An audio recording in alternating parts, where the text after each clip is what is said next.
All right, so welcome back to Views from the Window. These are conversations where we look through different windows into our community and we explore stories, challenges, triumphs that go unseen. Today, we're going to open up a window into a topic that affects countless, unfortunately, children and families, but one that many people really may not fully understand. So today, I've got my good friend for a long time, Letty Albright, from the the Child Advocacy Center.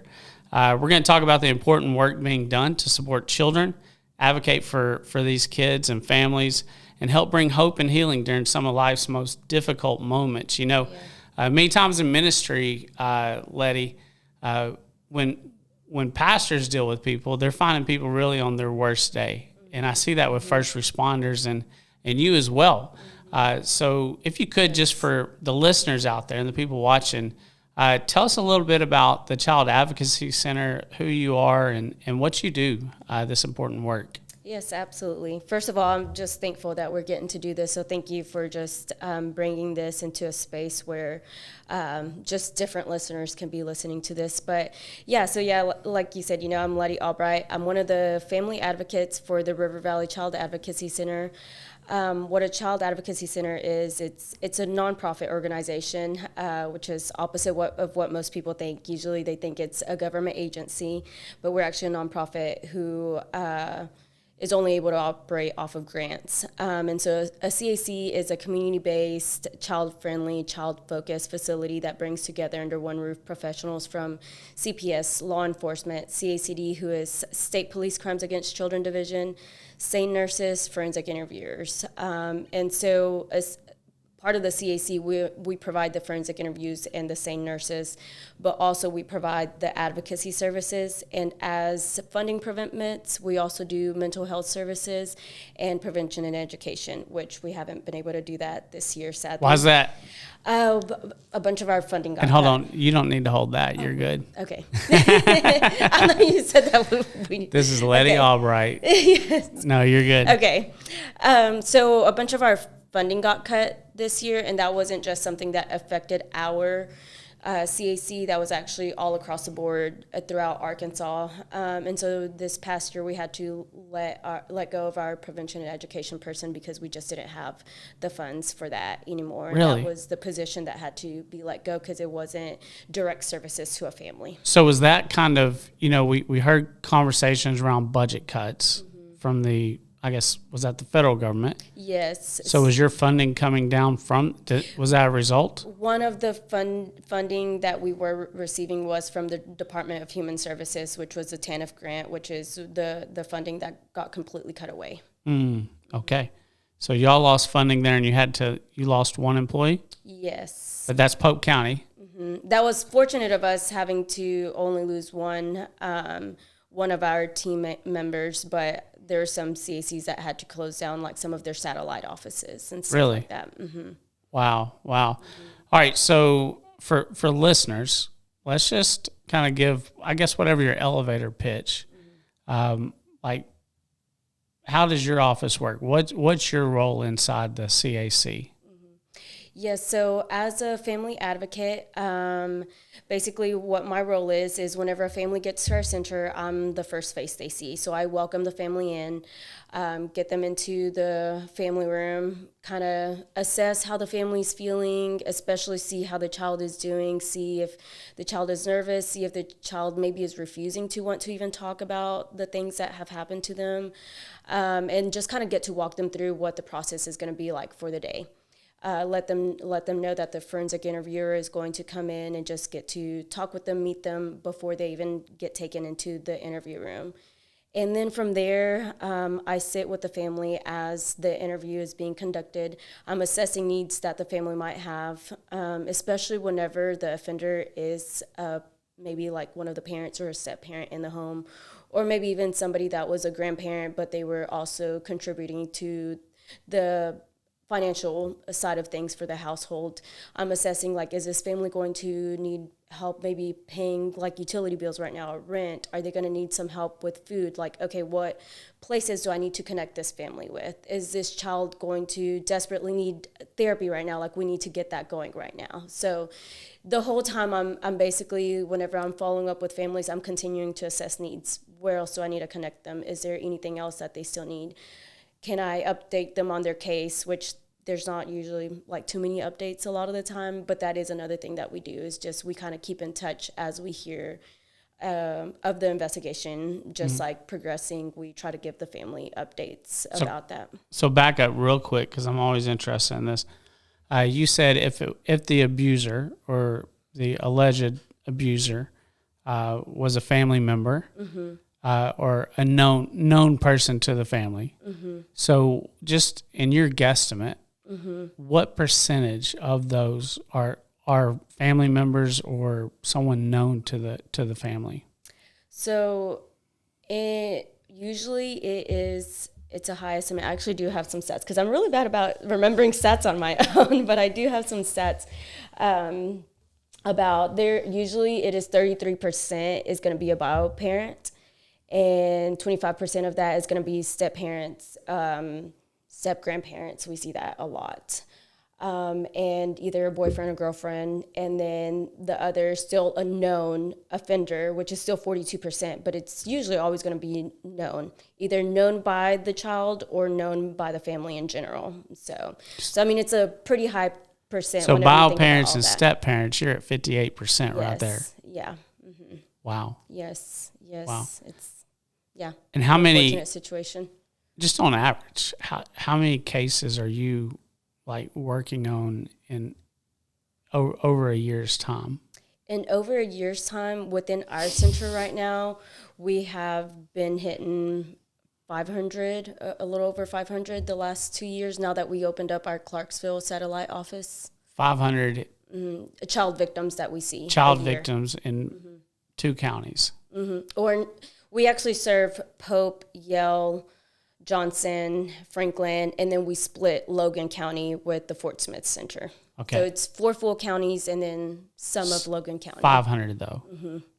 Wow. Yes. Yeah. And you're working with each of these cases have investigators. Yes. Right. Yeah. So we actually can't even conduct interviews or anything like that unless there is an investigative agency involved, because we're not actually part of the investigation process, in the sense that we don't have any decision making for the investigation side of things. So it's really law enforcement, CPS, it's CACD who are making those calls. And so we can't even conduct interviews if they're not present. And you're a nonprofit, and your funding got cut. Yes.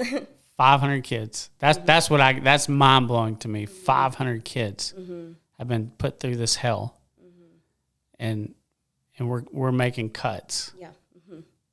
Wow. Yeah. Wow. How many people are on staff at your local office? Right now we have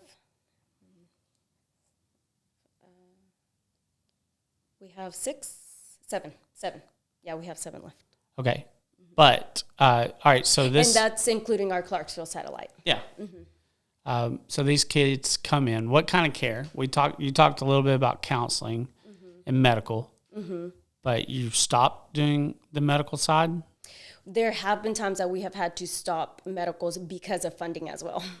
So that is another issue too, is that sometimes we don't have enough for medicals, or because they're not getting reimbursed in a certain amount of time, we have to stop them until we get reimbursed for those, and that we get reimbursed for those through, wow, it just kind of went blank. Well, you mentioned TANF. Yes, this was that a DCFS? crime victims reparation is where we get refunded for medicals. Your nonprofit does. So you're having to say, hey, wait, we can't get you the help you need because the state is dragging their feet on reimbursement. What's tying that up? I mean, To be honest, I wouldn't really know how to answer that question. I'm not too sure what. I know that because they also reimburse other things, so I don't know if it's just they have so many applications and stuff to look at, or what exactly that might be. Okay. So. Wow. You get me. You're getting me kind of worked up here. Oh, I get worked up whenever I start talking about this. I see your fiery side coming out. Control myself. Well, let's back up then. I mean, because I've known you now for about 10 years now. We worked together in another lifetime, but Letty was just always such a go-getter. What I loved about working with Letty was you never had to tell her to do something. It was kind of a, hey, let's back off or let's slow down. So is that still kind of the case for you? Do they take the reins off and let you go in there and just whip everybody up and get everything going? No, we might need to send you to Little Rock to knock some heads here. We definitely need to send lots of people to Little Rock. It's definitely multiple people that we need kind of speaking up for these things and these concerns just kind of taking place. Because these are children. Mm-hmm. The least of these. Mm-hmm. Some of the most vulnerable, and specifically in their case, like the most vulnerable they have ever been in their lives. Wow. And so let's just say child abuse. When people hear the word child abuse, they're thinking, physical, but it's not just physical. There's sexual. Mm-hmm. What's some of the other types of abuses that these families? So the other stuff, really, like the majority, 75% of our cases are sexual abuse. 75. Mm-hmm. Yes, and then 20% is physical abuse, and then there's that 5% that's neglect, which that can fall under things like environmental neglect. If a house is like in pretty poor conditions. Mm-hmm. It can also be mental health neglect, which really kind of falls under if a parent isn't allowing their child to be assessed, if maybe they've threatened to hurt themselves in some type of way, or they're not allowing for the child to be taken to a psychiatric hospital. And then there's also educational neglect and even mental neglect as well. Wow. Mm-hmm. Wow. And so has it always been this bad? I mean, this seems epidemic, or is that the word? It's really something that I really think that it's like more people are talking about it, so like more kids feel like they can come forward with it. Even something that we see a lot is that with so many of the kids that we see, there's a parent that has also gone through some kind of abuse as well in their life, and it's like they didn't have a safe place to be able to tell somebody, or they didn't feel that they were going to be believed if they told somebody about it. And again, it was just, even for some of them, it's like lack of having a centralized place where they're just telling their story once and not having to keep retelling it over and over again. Yeah, because you're asking them to relive it. So this is cyclical then. Mm-hmm. And that's crazy to me, because we've seen this with most of the people that come in and talk to me. Mm. A lot of this is cyclical. Yes. What percent, I mean, I don't know that there's any official numbers, but I mean, do you tie this back to like the growth of social media? What's readily out there for the people, for consumers? Definitely social media is not helpful. Snapchat is the number one thing that if you work in the CAC world with law enforcement or anything, we're like, get your kids off of that. Like, it's just the worst platform to allow your kids to be on. Snapchat is a lot of the times where we go back and we end up finding a lot of things kind of started off of this, or a lot of the predators that are the unknown predators usually come out through Snapchat. Okay. So, which, there's like a very minimal number of cases that we see where it's an unknown predator, but it's usually going to be tied back to Snapchat. Really? Mm-hmm. So you're seeing kids on Snapchat? Mm-hmm. Okay. Yep. And so parents, if your kids have Snapchat, you need to delete it. Delete it. Yeah. Don't even just monitor. Honestly, it's just better for them not to have it. Yeah. It's just better for them not to have it. Wow. All right. So let me ask you this, because this is something that I'm always interested as well, because so we've established it's cyclical. 75% is sexual abuse. Is this something that sees racial boundaries? Do you deal mostly with minority population, or what's your breakdown there as far as populations? We actually see 83% is white that we see. White Caucasians are what we see. And part of it, though, I believe has to do with cultural stuff. I don't think that it's like you're not seeing it in like Hispanic families. Like, that's not a thing going on. But there are so many obstacles that they kind of have to cross. So even like right now with so much deportation stuff going on, Yeah. families are scared to come forward to law enforcement if they don't actually have any kind of documentation to be here legally. So that keeps families from even, and we've even had families whenever they come in, they are scared because they're like, what's going to happen? I don't have, like, I'm not legally here, you know? And so thankfully that's something that we can really just ease them on and just let them know that's not something that they're even looking at, considering even. So you're not need to reporting know. families. Yeah, but it's one of those things where it's like these families don't know that. They just think if I go to law enforcement, that's an easy way for them to realize that I'm illegally here. And so, I mean, there's some of those things where it's like I do believe that there are so many things not being reported, just thinking about like the Hispanic side of things, because that is a huge issue. Yeah. And then you think about like African Americans, what I have seen is like it seems like they try to keep it within the family. Like, we're going to deal with this within the family because they're very family oriented, you know? Yeah. And so, and again, Hispanics too, that is part of it too, is that very family oriented. We're going to take care of it, you know? So whites don't care about family. Yeah. I guess Is that where you're at? No, I don't know. It's messed up in one kid, but we're talking about 500 kids. Yeah. Wow. All right. So you're dealing, let's say 500 kids then. You're working with law enforcement. Y'all are doing these investigations. That's got to be so heavy. Yeah. I mean, how does your office process this type of heaviness day to day? Yeah, well, you know, our director does such a great job just taking care of us, making sure that if it's a heavy case that's coming through, she's, for one, she's making sure we're talking to each other about it. Like, you know, that she's just created such a good atmosphere where we can really talk through cases if we're having a hard time. She's really good about just even if we're needing a break and stuff, you know, and just everybody in our office, which I don't know that it's necessarily all CACs, you know, but in our office, we really have become like this little family, you know, to where it's like we really support each other.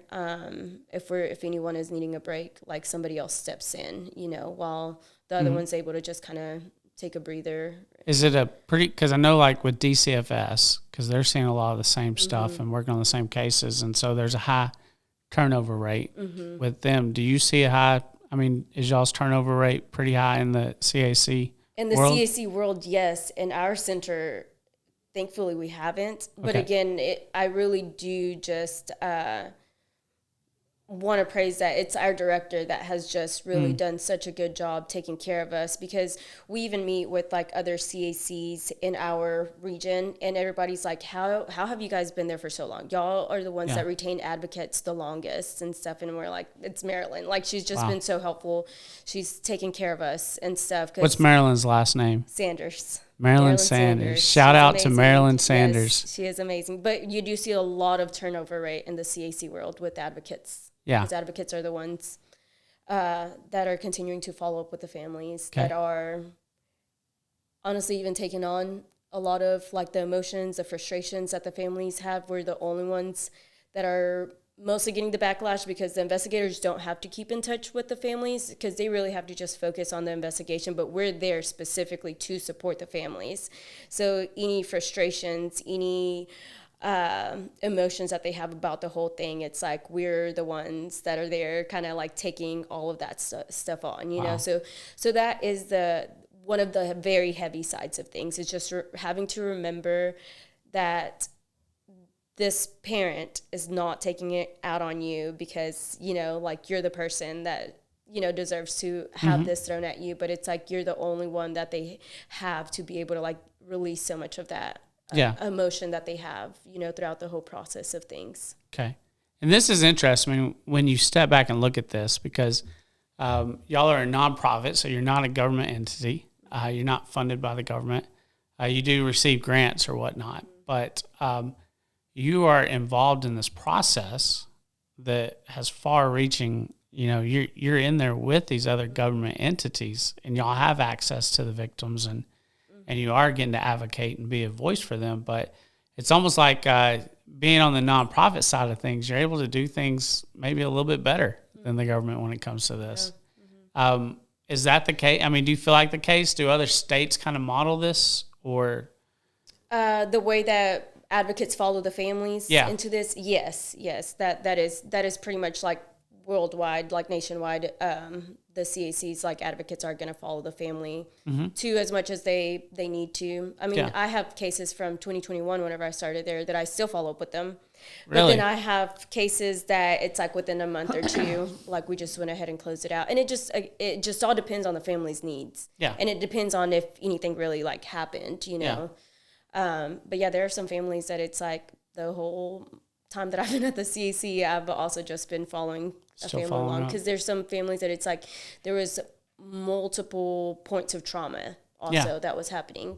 And that is something too that we check for. So in the interview, our forensic interviewers make sure to check for any other kind of trauma. So if they come in for sexual abuse, they're also making sure that there's not been physical abuse or maybe like drug abuse going on in the home, or domestic violence or any of that stuff. Like, so they're being screened. The kids are being screened for all types of trauma whenever they come in. All right. So you mentioned back and this is mind blowing. That's probably why I keep saying it, but 500. I mean, what's the prosecution rate? Like, what percentage of these cases do you actually see the person convicted and, you know, that they did it and they're going to go serve time? It is a very minimal, such a small number of cases that actually get prosecuted for one, but more than anything, it's plea deals is what the prosecuting attorney goes for. So since we have been opened up in 2017, we've actually seen, or really 2018 is whenever it like really opened up, we've seen over 3,200 kids. There's been 108 cases. So that's not really like including like child victims. It's 100. So like if there's a case where it was like the alleged offender had actually offended on maybe 3 kids or whatever, you know. So 108 cases where there has actually been a plea bargain. Only 6 of them have actually been convicted by jury. 6 out of 3,200. Yes. And the numbers could be roughly like just a little bit wrong just because we had to change database in 20, but it's basically it's what it is. It's like 6. 108 plea bargains, 6 that actually got convicted by jury. Yeah. I'm at a loss for words here. 108 pleas. So that means 3,000 children that were allegedly abused that y'all saw where, you know, you're going in doing the interviews, 3,000 instances where there was no justice brought for these kids. And those are just kids that we've actually seen at the center, you know, that's not kids that we haven't seen, you know, that maybe. That's this count. I mean, that's this area. That's within this area. Is that typical across the state?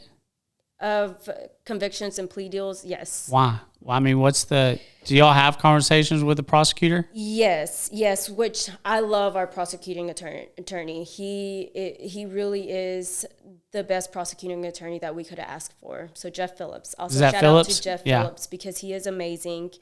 And so much of this just goes back to just, for one, needing to have such a high level of burden of proof to even be able to for even it to be found true to begin with. So really how the investigation process kind of goes is whether it's CACD or law enforcement that takes it on, or CPS, they have to be able to find true on their stuff before it's even handed over to possibly go to prosecution. So if they don't even feel like they have enough proof to be able to find something true. How much proof do they need? It honestly an insane amount of proof. It really is. Sometimes we're sitting there, we're like, we know something happened and we know this child is saying the truth, but whether it's like timelines don't match up or like the child is remembering some details that just don't really make sense. Well, super traumatic though. Yes, super traumatic stuff. It's such a weight to put on a child. Yeah. You know, of like you have to have like so much of this. Like timeline correct, you have to remember just specific details of an event, you know, like just things like that it's like we're really like asking kids to fully relive these situations Yeah. in order for the prosecuting attorney to have enough that we're like, yes, like we feel good about this, like a jury will convict this. And there's been cases where it's like, oh yeah, like this person's definitely going to be convicted, where the person was not convicted at all. And those are It went to trial and they weren't convicted. Yes. And so part of the issue of like, if the prosecuting attorney and the victim witness coordinator feel like there's not enough evidence, there's not that level of burden of proof, it takes so long to get the case from like whenever the child is initially interviewed to really even getting it to trial. Sometimes it can be like you hardly ever see it going to trial before 1 year into investigation of things. Yes. And so by that time, kids have also been going through the healing process. They've been doing therapy. They've been, like they've just been removed from the offender or whatever it may be. And so if there's not the burden of proof that they feel that we can get this person convicted, they really need to think about what is best for the child right now, because now this child is healing so much. Like, is this actually going to re-traumatize the child? Is it worth re-traumatizing the child because we have a 50-50 shot? What does the child want to do? And it's not even a 50-50 shot, though. Yeah, sometimes it's not even a 50-50 shot, though. And then it's going back and asking, are you willing to get on a stand and testify? And some kids aren't at that point anymore because they don't want to go back and I don't blame them. That. Yeah, exactly. They shouldn't have to do that. That's sick. So, yeah. So what, so you think highly of our prosecuting attorney. Yes, so, he's so for the children. He's so for just what is the best case scenario for this child. And again, so many of so much of what our prosecuting attorney's office tries to do is tries to get plea deals because we don't have to put the child on a stand. Okay. So whenever you think about that, it's like how hard that is for a child to do. If we can get a plea deal, that is huge for us. Huge. Okay, so you're pro plea deals. Okay. Yes, I wish we could get, yeah, because I'm looking at it, I'm like, man, no. I wish, but whenever throw the book at them, lock them up. Yes. Don't let them out. Yeah, like they need to be in there for life, but you have to think about the child. It really is all about the child. It's like whenever it comes back down to it, as much as we want specific outcomes, we also have to be reminded that it might not be the best thing for the child to be put on a stand, because that child might also not be a good witness or be in a level to where they could even answer questions, and that we know that they're going to answer them well. Again, just too much weight and too much pressure put on children to have to testify, to have to recount what happened. Wow, 3,400, 6 convictions, and 100 plus plea deals. So 3,000 kids, 3,200 kids didn't get justice. That's just amazing to me. I remember several years ago, because there's a hotline you can call, child abuse hotline. Yes. And that's, I guess, a state number that you call. Yes, the Arkansas Child Abuse Hotline. Yeah, and we'll put that in the description if you know of anything or see anything. And I worked at a church, so we were mandatory reporters. But I remember I had an instance where one of the kids in our ministry came to me, and she shared an incident, and she didn't want to go home because mom had a boyfriend, and he legally wasn't supposed to be around kids, and but mom was letting him stay there. And she shared that with me, and it broke my heart. But I called the number, and and if you've never called the number, you call, you make your report. I think it's anonymous, but you can give them your information if they want to follow up. And then I never heard anything back. And then the next week, that kid wasn't there. And the next week, and so after 2 weeks of not seeing the kid anymore, I called back, and I'm like, hey, I called y'all. Where are we at? I wanted to see where we were at, because this was a convicted individual that wasn't supposed to be around kids and was abusing multiple kids in this home. And they're like, oh, well, we went to the house, and the address we have for them isn't their address. And the mom had literally packed these kids Wow. up and left Wow. so that she could stay with this offender. And they just bounced on to a new. I was like, man, I remember that. It just broke my heart. And I was like, something's broken here. Yeah. Yeah. Absolutely. And that a parent would protect And you a see boyfriend that a lot. over their Yeah. children. Yes, and you definitely see that a lot. Wow. Wow. Yeah. Letty, I don't know how you and the team do it. See these cases day in, day out. What's let's just say, because obviously there's some stuff, if funding and there's some issues and the needs that aren't getting met, but let's say we had some elected officials at the table and they were watching this. I mean, what's the fix? Because many times we throw all these elected officials into a room and they're discussing these things and they really don't know the issues. And I hope some of them will watch this, and I'll send this to a couple of them. But I mean, what's the fix? What's the solution?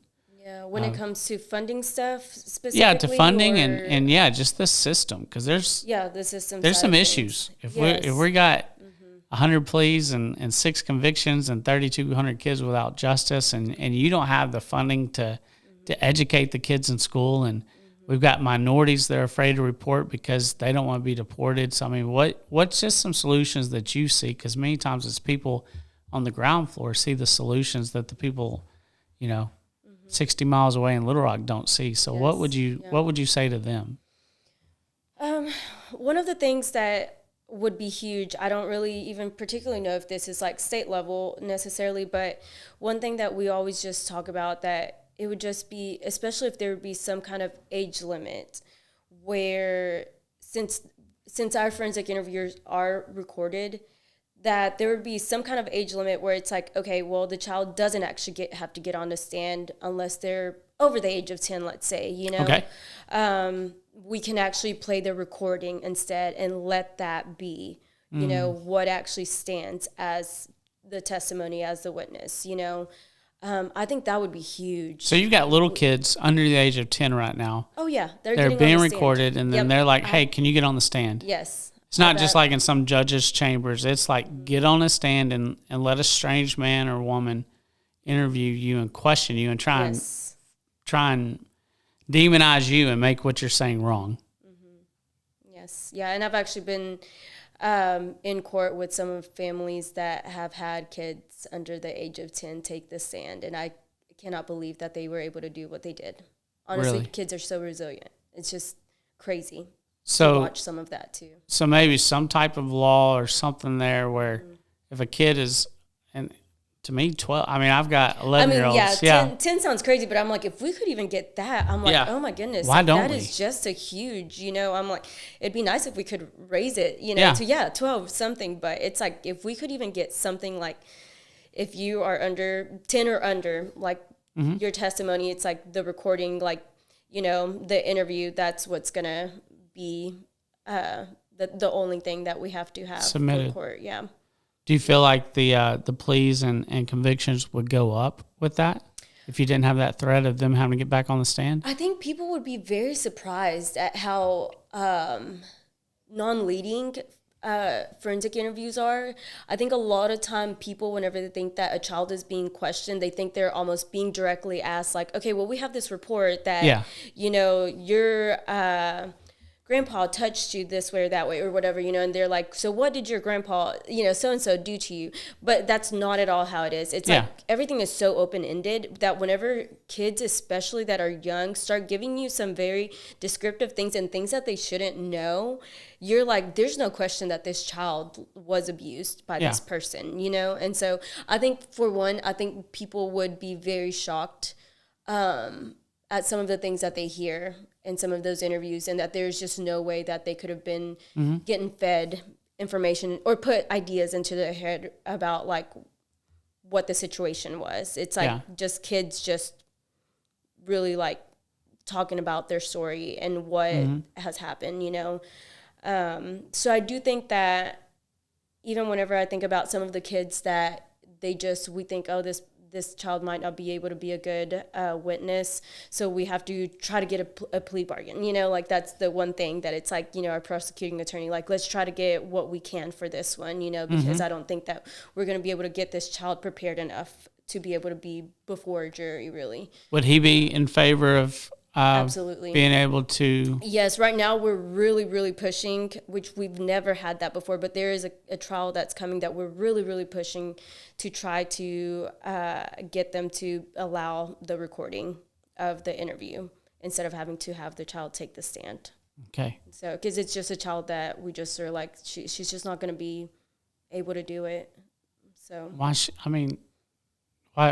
she have? Yeah, why should she? Wow. All right, so if you're listening and you're an elected official, this is something we need to look at. Yeah. And forget 10. I mean, I'm like under the age of 12. Yeah. I mean, biblically, 12 was a good number. Mm-hmm. So I mean, let's go there. Mm-hmm. Wow. All right, and what's a common misconception? I love to ask people that. What's a common misconception about child abuse and maybe child sexual abuse that you deal with in the community, or you wish people knew wasn't true?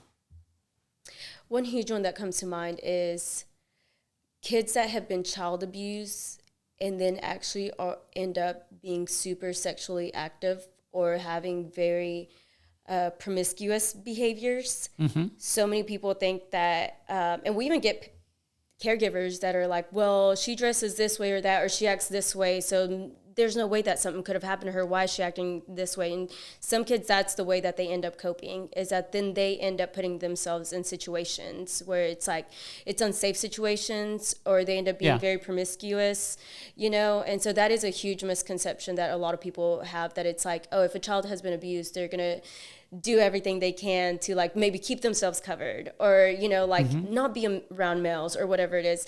And that's just not the reality for some kids. For some kids it is like, they like, you do see that where it's like the kids like they stay away from people, or they stay away from males or females, whatever it may be, because I mean females, we have female offenders too, but that is such a huge misconception.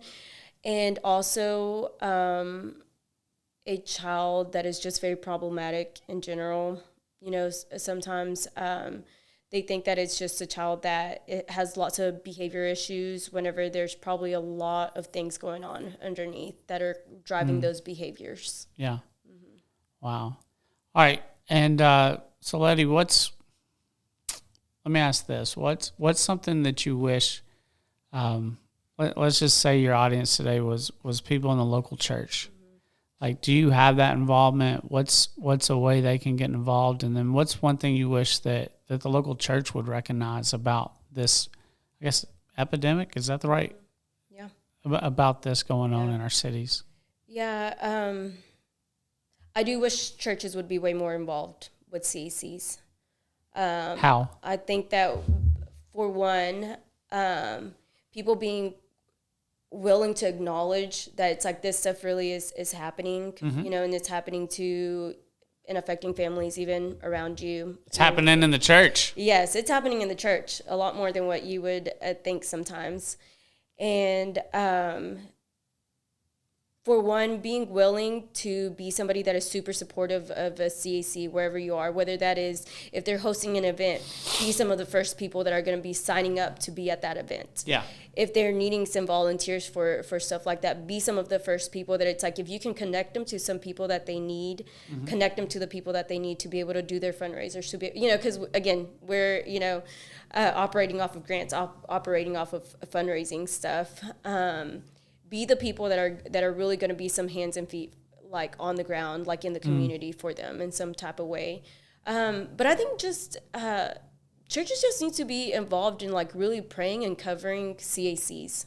Okay. It's because it's just, it involves so many people and so many pieces. And sometimes you really kind of can get a little jaded or forget how heavy some of the situations are, you know, because you're seeing it so much. And I think sometimes we also need even just even being an employee is just, I sometimes kind of have to sober up to some of the reality of things, because I have just seen it so much that some of it seems like, oh, that's not that big of a deal, Yeah. Like, hate to say that and admit that, but like honestly, just sometimes it's like you're seeing it so much that you almost become numb to some of it. So wow. So yeah. Wow. Let me ask you this: what keeps you motivated on the tough days? The families where I have seen victories, and just thinking about how resilient kids are.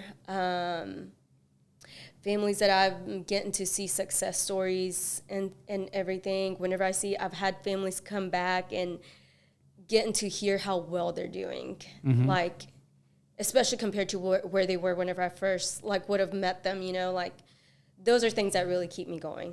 Wow. It's just cherishing those times and those wins. And sometimes it's not even a win that they get the justice they deserve, but it's like this family is literally getting to live their lives finally and really moving and healing. And this child is living in some kind of freedom right now. So, wow. Yeah. That's good. All right. So, and just in wrapping up, I just want to ask you, just give you a chance. What's the takeaway? Anybody listening to this, we've covered the lawmakers, their takeaway. We need some laws out there about, the age of testifying. But what's some takeaways? What would be the one thing people after this podcast that they take away about CAC and just this whole issue? Yeah.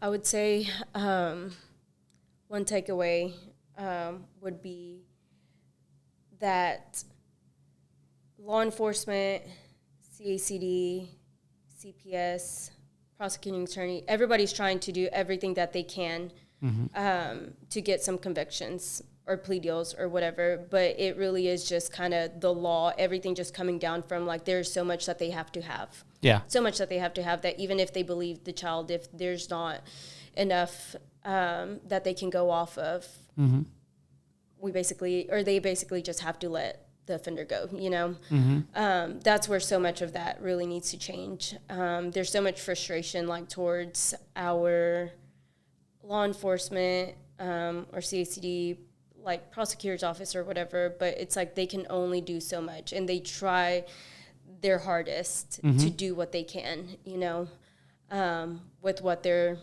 It's good you say that, because I step back, I'm like, man, y'all should be doing more, or yes, yeah, you're not doing enough. Or, yeah, exactly. You feel like they should be doing more. And we love our CACD people that we work with, law enforcement that we work with, and we don't always see eye to eye about things, but we respect each other. And also just, I've had to go with CACD to interpret for some interviews whenever it's a Spanish-speaking offender sometimes. And I am being put in that side of things, and in their shoes, I'm I understand why it is so hard, because you're also there is times where the situation didn't happen, because we have had some kids lie about things.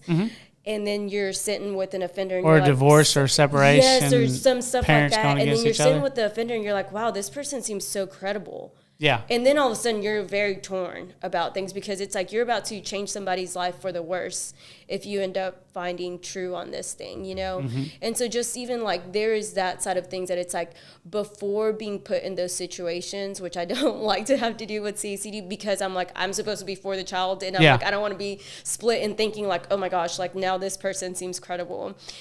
Law enforcement, everyone is doing what they can and trying to make the best judgment call. Wow. What that they can for the child. Can't imagine. Well, yeah. Letty, thank you. I appreciate you, your friendship, everything that you're doing. Thanks for sharing your insights on just the incredible work that you and the team are doing down there at the Advocacy Center. I feel like you've given us a window into both the challenges facing, the children, and the hope that comes, if we can get some people to come around some of these ideas that you shared. To our listeners, thanks for joining us for another episode of Views from the Window. Until next time, I just want to encourage you, keep looking beyond the window and seeing, what out there that you can get involved in and impact for the better. So thank you for joining us, and y'all have a wonderful day.